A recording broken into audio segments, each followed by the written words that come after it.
ضدی اولاد کے لیے مجرب وظیفہ، بدتمیز اور نافرمان اولاد کو فرمان بردار بنانے کا خاص وظیفہ۔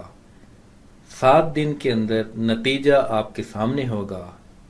اچھی بات، کسی کی عزت کو روند کر آپ کو شاید وقتی تسکین ضرور مل جائے گی، مگر روح کو سکون نہیں ملے گا۔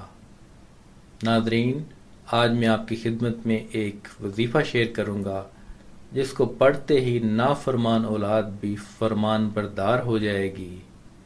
ہمارے ایسے ناظرین جن کے بچے ضدی اور نافرمان ہیں، والدین کا کہنا نہیں مانتے، والدین کی عزت و تکریم کے حوالے سے نبی کریم صلی اللہ علیہ وآلہ وسلم کا فرمان ہے کہ کاش میرے ماں باپ زندہ ہوتے، میں ان کی خدمت کرتا۔ اور پھر فرمایا کہ باپ نہیں تو میری ماں تو ہوتی، چونکہ ماں کو دیکھا باپ کو دیکھا ہی نہیں۔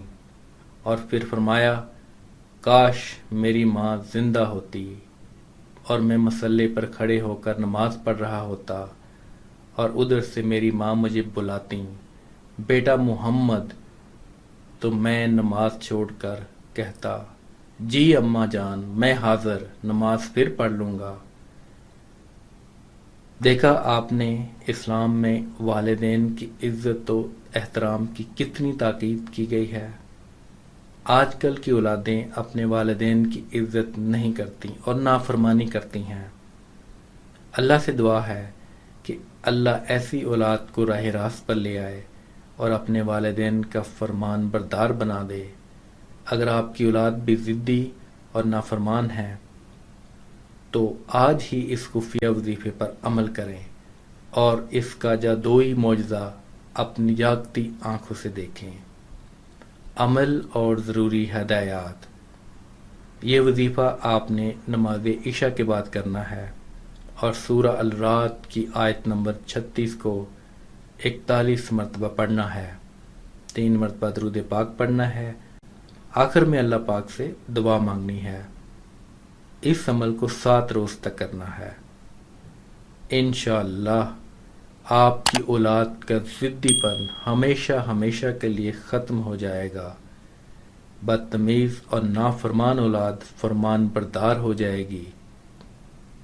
اس وظیفہ کی اجازت کے لیے اپنا نام اور شہر کا نام کمنٹ میں لکھیں۔ اگر کوئی اپنا پورا نام نہیں بتانا چاہ رہا تو وہ اپنے نام کا پہلا حرف اور شہر کا نام کمنٹ کر سکتا ہے۔ وظیفہ کرنے سے پہلے کچھ صدقہ و خیرات کر لیا کریں۔ اگر نہیں کر سکتے تو کم از کم لائک اور شیئر کر کے صدقہ جاریہ میں اپنا حصہ ڈالیں۔ جس نے وظیفہ کے لیے کمنٹ کر دیا ہے ان سب کو اجازت ہے۔